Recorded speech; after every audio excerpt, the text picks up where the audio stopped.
말만 들어도 우선 구수한 냄새가 코로 물씬물씬 들어오고 터분한 속이 확 풀리는 것 같다. 멋을 모르는 사람들은 설렁탕을 누린 냄새가 나느니 쇠똥 냄새가 나느니 집이 더러우니 그릇이 불쾌하니, 하지만 그것은 정말로 설렁탕의 맛을 들이지 못한 가련한 친구다. 파, 양념과 고춧가루를 덥신 많이 쳐서 소금으로 간을 맞추어 가지고 훌훌 국물을 마셔가며 먹는 맛이란 도무지 무엇이라고 형언할 수가 없으며 무엇에다 비할 수가 없다.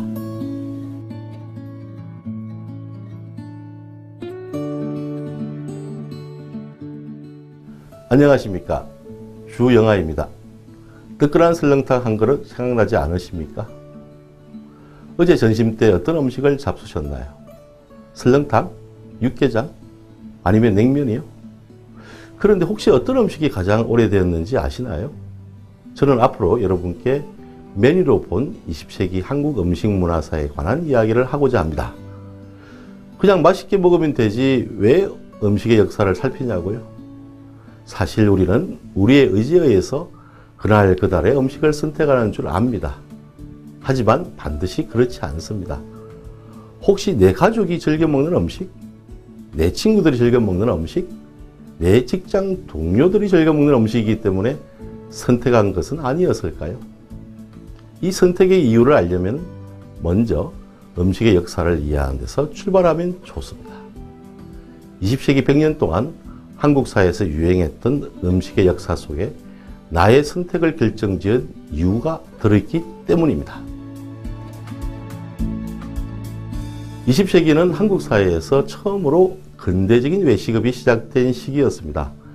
가장 먼저 외식업으로 출발한 음식점은 어떤 곳이었을까요? 바로 국밥집입니다. 한국 사람이야 매우 익숙하지만 난생 처음 국밥을 대한 외국인의 입장에서 보면 이 속에 무엇이 들어있을까 궁금하기도 하고 혹시 이상한 것이 들어있지 않을까 걱정하기도 합니다. 그런데 막상 먹어보면 매우 맛있다고 합니다. 왜 한국 사람들은 국에 밥을 말아서 먹을까요? 여러 가지 학설이 있지만 밤늦게 기제사를 지내고 탕에 밥을 말아 먹던 습관에서 나왔다고도 합니다. 일종의 패스트푸드인 셈이지요. 자, 그럼 첫 번째 음식 설렁탕에 대한 이야기로 시작합니다. 아시듯이 설렁탕은 쇠머리, 사골, 도가니를 비롯하여 뼈, 사태고기, 양지머리, 내장 등을 재료로 하여 10시간 넘게 푹 끓인 음식입니다. 설렁탕에는 뼈에서 우러나온 흰색의 콜로이드가 녹아있기 때문에 국물색이 우유빛을 띱니다. 그래서 식민지시기 신문자료 중에는 설렁탕을 설롱탕이라 표기하기도 했습니다. 마치 그 색이 눈과 같이 희면서 맛은 진하다는 의미가 이 한자 이름에 담겨 있습니다. 그런데 여기서 설렁탕의 유래에 대해 언급하지 않을 수 없습니다. 설렁탕의 유래에 대해서는 크게 두 가지 주장이 있습니다. 그 하나는 조선시대 임금이 선농제를 지내고 직접 농사 짓는 시범을 보이던 장소인 선농단에서 유래했다는 주장입니다. 곧 선농단이 설렁탕이란 발음으로 변했다는 주장이죠. 사실 이 이야기는 1940년 홍선표라는 사람이 쓴 조선요리학이라는 책에 나옵니다. 하지만 조선시대 문헌에서는 아직 관련된 내용이 발견되지 않았습니다. 다른 하나는 원나라 때 몽골 음식인 슈르 혹은 술루가 고려에 전해졌고 그 말이 변해서 설렁탕의 설렁이 되었다는 주장입니다. 실제로 징기스칸 시대의 이 말은 맛있는 고깃국이라는 뜻이었습니다.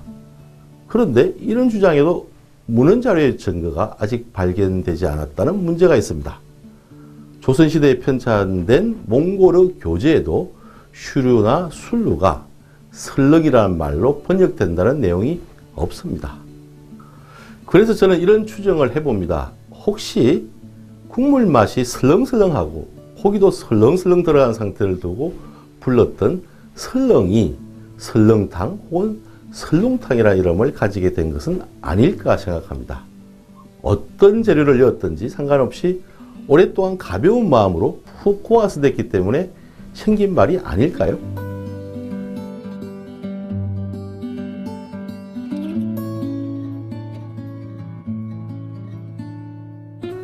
의사들의 감증에 따르면 이 새머리 스프는 정말로 좋은 것으로 닭고기 스프나 우유가 그에 미칠 바가 아니라고 한다. 큰 솥은 1년 내내 걸쳐져 있으며 바닥까지 아주 깨끗이 씻는 일도 없다. 매일매일 뼈를 교체하고 물을 더 부어서 끓여낸다. 이 국물, 즉 스프는 아주 잘 끓여내린 것으로 매일 연속해서 끓이기 때문에 여름에도 상하는 일이 없으며 이것을 정제하면 분명히 세계의 어느 것도 비견할 수 없는 자양품이 된다.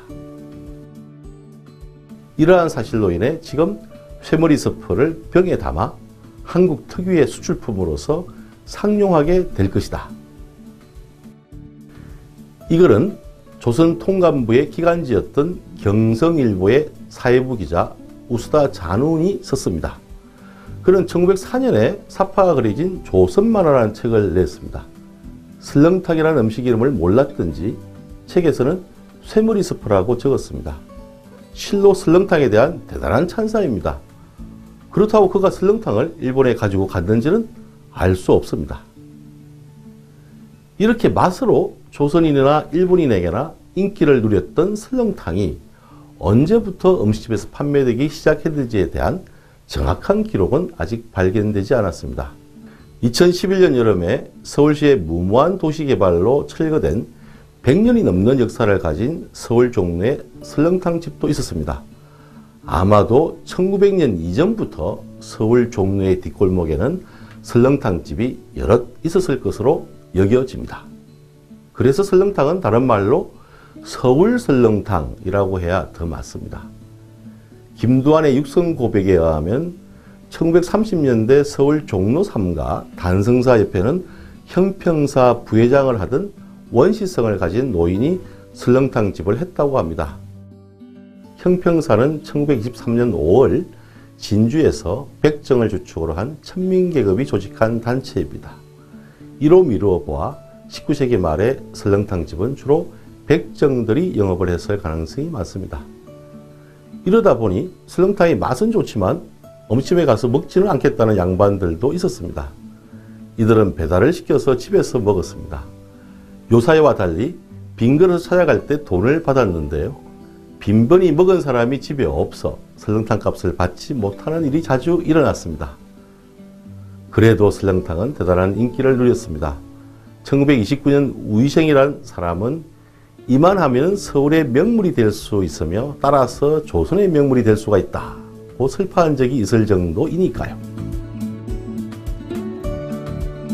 하지만 한국전쟁 이후 설렁탕은 원래의 진면목을 잃어버리기 시작했습니다. 사람들은 진한 유백식이 나오지 않으면 설렁탕이라 여기지 않았고요. 어떤 설렁탕 집에서는 미국에서 원조로 들어온 분유를 넣어 생산 단가를 낮추었습니다.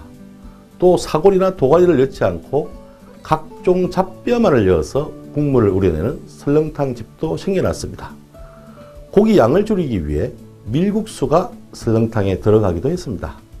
심지어 원가를 줄이기 위해 물을 계속 붓고 그 대신에 화학조미를 듬뿍 뿌리는 음식점도 있었습니다. 그래서 가짜 설렁탕 사건이 때때로 발생하여 설렁탕 애호가들을 실망시켰습니다. 이런 탓에 최근 설렁탕에 대한 평가는 그다지 높지 않습니다.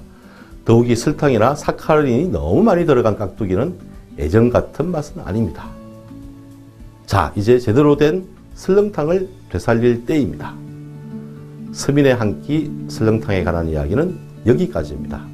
감사합니다.